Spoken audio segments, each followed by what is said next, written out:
IUPAC के दफ्तर पर ईडी की छापेमारी और उसके बाद ममता बनर्जी ने वहां से हासिल किए उस फाइल के डॉक्यूमेंट्स, पेन ड्राइव और हार्ड डिस्क। आखिरकार उन दस्तावेजों में क्या राज छिपा हुआ है, इसकी चर्चा हर तरफ हो रही है। भारतीय जनता पार्टी ममता बनर्जी पर लगातार निशाना साध रही है। सवाल ये खड़े किए जा रहे हैं कि ममता बनर्जी ने असंवैधानिक काम किया है।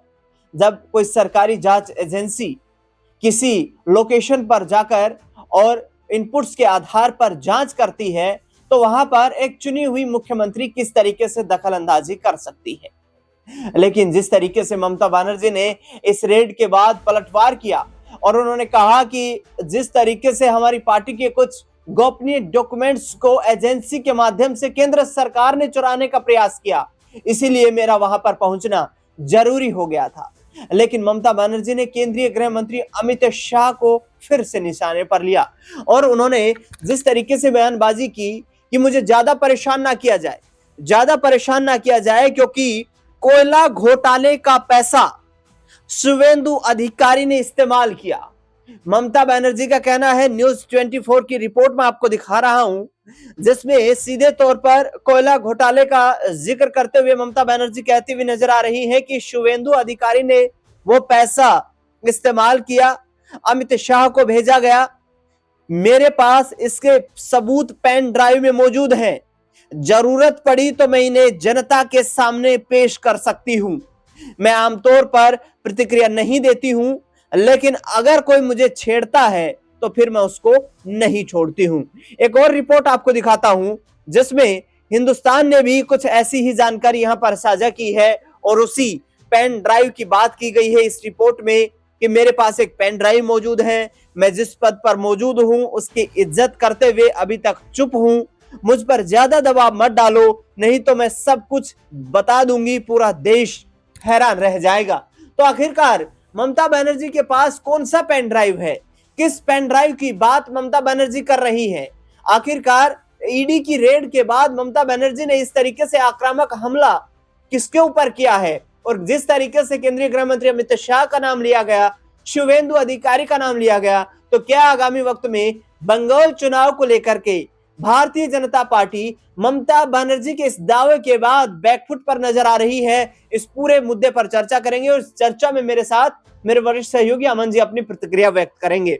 सर, जो ईडी की रेड हुई, ममता बनर्जी आनन फानन में वहां पर पहुंची, कुछ फाइलें ये कहा जा रहा है कथित तौर पर कि उन्होंने ईडी अधिकारियों से छीनी और वो फाइल लेकर के अपने साथ चली गई। उनके पास स्टेट पुलिस के तमाम उच्च अधिकारी मौजूद थे वहां पर, जिनकी सहायता इस पूरे प्रकरण में ली गई। लेकिन अब अमित शाह को लेकर, शुवेंदु अधिकारी को लेकर जो बयान ममता बनर्जी देती हुई नजर आ रही है कि कोयला घोटाले का पैसा अमित शाह को वाया शुवेंदु अधिकारी भेजा गया, कितना दम नजर आता है इन दावों में? देखिए, बिल्कुल। और दिनेश जी, अब चूंकि वेस्ट बंगाल में चुनाव है, उस मद्देनजर अगर आप देखेंगे तो जो पॉलिटिकल पार्टियां हैं वो अपने अपने दावे अभी से मजबूत करने का प्रयास करती हुई दिखाई पड़ती हैं। आप देखिए कि कुछ दिनों पहले गृह मंत्री अमित शाह जी जब वेस्ट बंगाल में पहुंचे थे, तमाम तरह के आरोप जो उन्होंने ममता सरकार के ऊपर लगाए थे, उसके बाद ईडी की रेड वहां पर होती है, वहां ममता बनर्जी पहुंच जाती हैं और पहुंचकर न सिर्फ पहुंचती हैं बल्कि वहां पर ईडी के अधिकारियों से कहा जाता है, कई फाइलें छीनती हुई नजर आती हैं, कई पेन ड्राइव छीनती हुई नजर आती हैं, कई डॉक्यूमेंट छीनती हुई नजर आती हैं और ये कहा गया कि भाई ये तो एक सीधे तरीके से ईडी के काम में दखल अंदाजी है। ममता बनर्जी जो मुख्यमंत्री है राज्य की, उनको कम से कम ये कार्रवाई तो ये इस तरह की जो काम है वो नहीं करना चाहिए। उनके ऊपर तमाम तरह के आरोप लगे। अब वो एक और बड़ा खुलासा कर रहे हैं कि भाई जो कोयला घोटाले की बात हो रही है उसका पैसा तो शुवेंदु अधिकारी ने जो है गृह मंत्री अमित शाह तक पहुंचाया। बाकायदा उन्होंने इसको लेकर स्टेटमेंट जारी किया है, जिससे अब जो पॉलिटिकल सरगर्मियां हैं वो बढ़ती हुई दिखाई पड़ती हैं। क्योंकि आप देखेंगे चुनाव के मद्देनजर भी तमाम तरह की इस तरह की बयानबाजियां होती हैं, तमाम तरह से अपने कह सकते हैं कि अपने प्रति लोगों का रुझान जानने के लिए भी इस तरह की बयानबाजी की जाती है। और जो ममता बनर्जी बेहद गंभीर और संगीन आरोप लगा रही हैं, क्या वाकई में उनके पास सबूत है? पेन ड्राइव की बात करती हैं, तमाम जो है डॉक्यूमेंट की बात कर रही हैं, तो क्या वाकई में उनके पास कोई बड़ा सबूत इसको लेकर है? अगर है तो अब आखिर वो सामने क्यों नहीं रख रही हैं। अब कहती हैं कि अगर मैं सामने रख दूंगी तो सबके लिए बड़ी दिक्कत होती हुई दिखाई पड़ेगी। तो यानी कि ममता बनर्जी को बहुत सारी चीजें पता है, अगर पता है तो उनको वाकई में सामने रखना चाहिए। कई लोग ये भी कहते हैं कि भाई जिस तरह से उन्होंने दखल अंदाजी कर दी ईडी के कार्य में, उनको बतौर मुख्यमंत्री ये कार्य नहीं करना चाहिए था, क्योंकि ईडी का जो काम है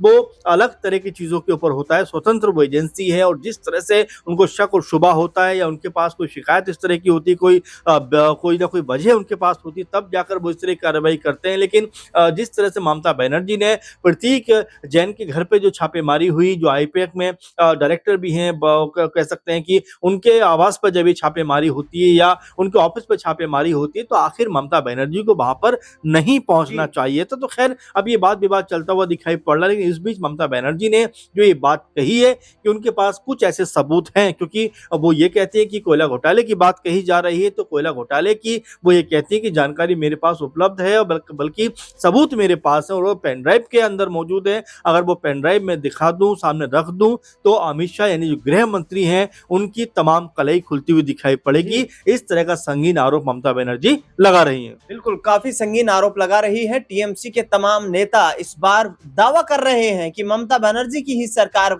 बनेगी, चाहे जितना भी हमला क्यों न कर लिया जाए।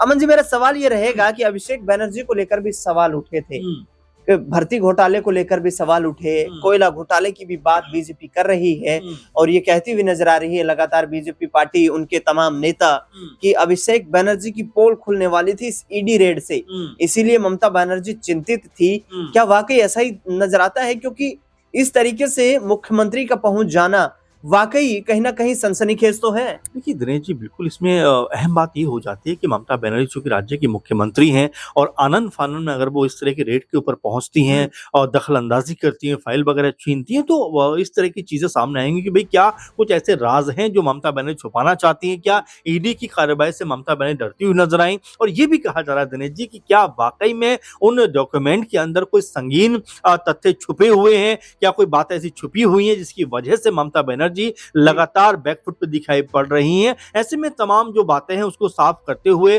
उनको भी सामने आना चाहिए, बताना चाहिए कि आखिर वो किस तरह से और क्यों इस तरह की चीजों को करने के लिए वहां पर पहुंची। क्योंकि वो ये भी कहते हैं कि मैं पार्टी अध्यक्षा होने के नाते पहुंची, तो तमाम पुलिस का लाव लश्कर वहां पर क्या कर रहा था, इसका भी स्पष्टीकरण उनको देना चाहिए। लेकिन फिलहाल अब जब चुनाव नजदीक आ रहा है दिनेश जी, मुख्य बात यही है कि अब जो बयानबाजी हो रही है, एक दूसरे के ऊपर आरोप प्रत्यारोप लगाए जा रहे हैं, उसका सीधा सीधा मकसद ये है कि कैसे जनता को अपनी तरफ पक्ष में किया जाए, कैसे जनता का जो विश्वास है वो जीता जाए, और कैसे ये बताया जाए कि वो जो काम कर रहे हैं वो बेहतर काम कर रहे हैं और दूसरा जो काम कर रहा है वो बेहतर नहीं है। यानी कि एक बिलीव लोगों के बीच में डेवलप करने का प्रयास यहाँ पे हो रहा है। ऐसे में दोनों ही पार्टियां जो अभी से जीत के दावे करते हुए नजर आ रही, कितना उनको लोगों का विश्वास मिलता है ये तो चुनाव के बाद पता चलेगा। लेकिन फिलहाल माहौल जो है वेस्ट बंगाल में वो काफी ज्यादा सियासी तौर पर गर्म होता हुआ दिखाई पड़ रहा है। बंगाल में माहौल काफी सियासी तौर पर गर्म होता हुआ नजर आ रहा है। ममता बनर्जी के पास 2026 में कहीं ना कहीं चुनाव में वापसी करने का मौका रिपोर्ट कार्ड पेश करने की चुनौती के बाद बनेगा, क्योंकि ममता बनर्जी अकेले भारतीय जनता पार्टी पर आरोप प्रत्यारोप के जरिए तो जीत दर्ज नहीं कर सकती है, क्योंकि बीजेपी का दावा है कि इस बार पश्चिम बंगाल में तख्ता पलट जरूर होगा।